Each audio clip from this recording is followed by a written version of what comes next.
Hi అందరికీ welcome back to my channel.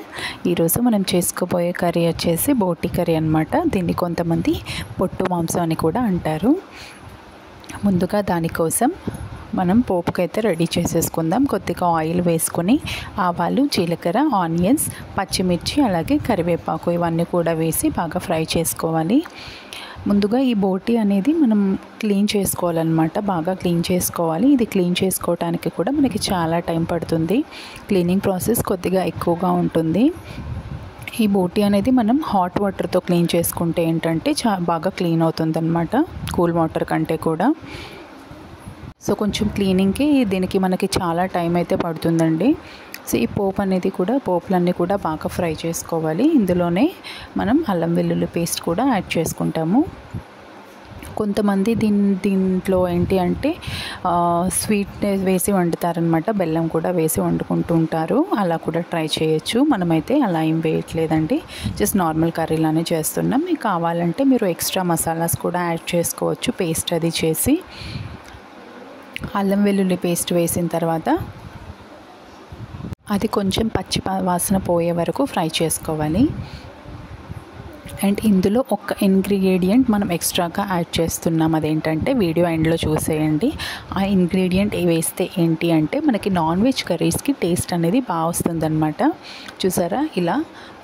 So ఈ బోటి క్లీనింగ్ కూడా మనం హాట్ వాటర్లో కొద్దిగా సాల్ట్ అండ్ పసుపు ఈ రెండు కూడా వేసి క్లీన్ చేసుకోవాలి. క్లీన్ చేసుకున్న తర్వాత మళ్ళీ ఇంకొద్దిగా వాటర్ తీసుకొని పసుపు ఉప్పు వేసి అది బాయిల్ చేసుకున్న తర్వాత మనం ఈ తాలింపులో బోటి అనేది వేసుకోవాలన్నమాట. ఇప్పుడు చూసారు కదా, నేను ఆల్రెడీ పసుపు ఉప్పు వేసి అది ఉడకపెట్టిన బోటి అనమాట. అది వేసిన తర్వాత ఇలా కొద్దిసేపు దాన్ని ఫ్రై అవ్వనివ్వండి. ఇందులో కొంతమంది టొమాటోస్ కూడా యాడ్ చేస్తారు. మనమైతే టొమాటోస్ ఏమీ యాడ్ చేయట్లేదు. ముందుగా మనం కొద్దిగా పసుపు ఉప్పు అనేది వేసి ఉడకపెట్టాం కాబట్టి తర్వాత మళ్ళీ కొద్దిగా సరిపడా పసుపు, ఉప్పు, కారం ఈ మూడు కూడా వేసి కొద్దిగా ఫ్రై చేయండి. ఇంకా మన ఛానల్ని ఫస్ట్ టైం చూసే వాళ్ళు ఎవరైనా ఉంటే please do subscribe our channel for more cooking videos. ఇంకా మన ఛానల్లో చాలా కుకింగ్ వీడియోస్ ఉన్నాయి. ఎవరైనా చూడకపోతే ఒకసారి చూసేయండి. అలాగే వీడియో నచ్చితే లైక్ చేయండి. సో ఇవన్నీ కూడా మనం వేసేసాం కదా, అన్నీ వేసిన తర్వాత కొద్దిగా ఫ్రై చేసుకోవాలి. ఫ్రై అయిన తర్వాతే వాటర్ అయితే యాడ్ చేయాలండి. కొద్దిగా ముందుగా మనం వాటర్ అయితే ఇందులో యాడ్ చేయకూడదు, ఎందుకంటే ఆల్రెడీ అది బాయిల్ చేసింది కాబట్టి. ఇందులో మనం వాటర్ అయితే వేయలేదు కాబట్టి ఇలా కలుపుకోవాలి. ఎందుకంటే మనం ఇందులో అన్నీ వేసేసాం కదా, కారం అన్నీ కూడా, అది అడుగంటకుండా మనం కలుపుకుంటూ ఉండాలన్నమాట.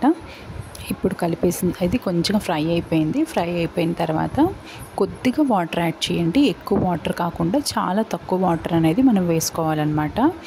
ఎందుకంటే చెప్పాను కదా, ఫైనల్గా మనం ఒక ఇంగ్రీడియంట్ అయితే యాడ్ చేయబోతున్నామని, అందుకని కొద్దిగా వాటర్ యాడ్ చేసుకుంటే సరిపోతుంది. వాటర్ వేసిన తర్వాత మళ్ళీ కాసేపు ఇలా కలుపుకోండి. నెక్స్ట్ ఈ వాటర్ అంతా కూడా డ్రై అయ్యే వరకు కలుపుకున్న తర్వాత కొద్దిగా గరం మసాలా పౌడర్ అనేది అయితే యాడ్ చేసాము. గరం మసాలా యాడ్ చేసిన తర్వాత బాగా పట్టేటట్టు మొత్తం మిక్స్ చేసుకోండి. మిక్స్ చేసుకున్న తర్వాత కాసేపు ఉడకనివ్వాలి. ఈ బోటి కర్రీ అనేది చాలామంది ఇష్టపడరండి, ఎందుకంటే కొంతమందికి ఈ స్మెల్ అనేది పడదు. కొంతమంది అయితే చాలా ఇష్టంగా తింటారు, కానీ కొంతమందికి అస్సలు ఈ స్మెల్ అనేది పడదన్నమాట. సో ఫైనల్గా మనం ఇందులో ఒక ఇంగ్రీడియంట్ అని చెప్పాను కదా, అదేంటంటే చింతపండు రసం అనమాట. ఏ నాన్ వెజ్ కర్రీలో అయినా కానీ చింతపండు రసం అనేది కొద్దిగా మీరు వేశారంటే ఆ కర్రీ టేస్టే మారిపోతుందండి. ఒకసారి ట్రై చేయండి. ఈవెన్ చికెన్, మటన్ ఏదైనా సరే మనం టొమాటోస్ వేస్తాం కదా, టొమాటోస్కి బదులుగా మీరు ఈ చింతపండు గుజ్జు అనేది వేశారనుకోండి, టేస్ట్ అయితే చాలా బాగా వస్తుంది. ఇప్పుడు మనం ఇందులో కొద్దిగా ధనియా పౌడర్, ఆ చింతపండు రసం వేసాక కొద్దిగా ధనియా పౌడర్, జీలకర్ర పౌడర్ కూడా వేసుకోవచ్చు. ఇవన్నీ వేసి బాగా కలుపుకున్న తర్వాత ఫైనల్గా కొత్తిమీర వేసి మొత్తం కూడా కలిపేద్దాం. అంతే, టేస్టీ బోటి కర్రీ ఈజ్ రెడీ. చూస్తేనే నోరూరుతుంది కదా, మరి ఇంకెందుకు ఆలస్యం, మీరు కూడా ఈ రెసిపీని ట్రై చేసేయండి. వీడియోని లైక్ చేయడం మర్చిపోకండి. అలాగే మన ఛానల్ని సబ్స్క్రైబ్ చేయండి. Thanks for watching.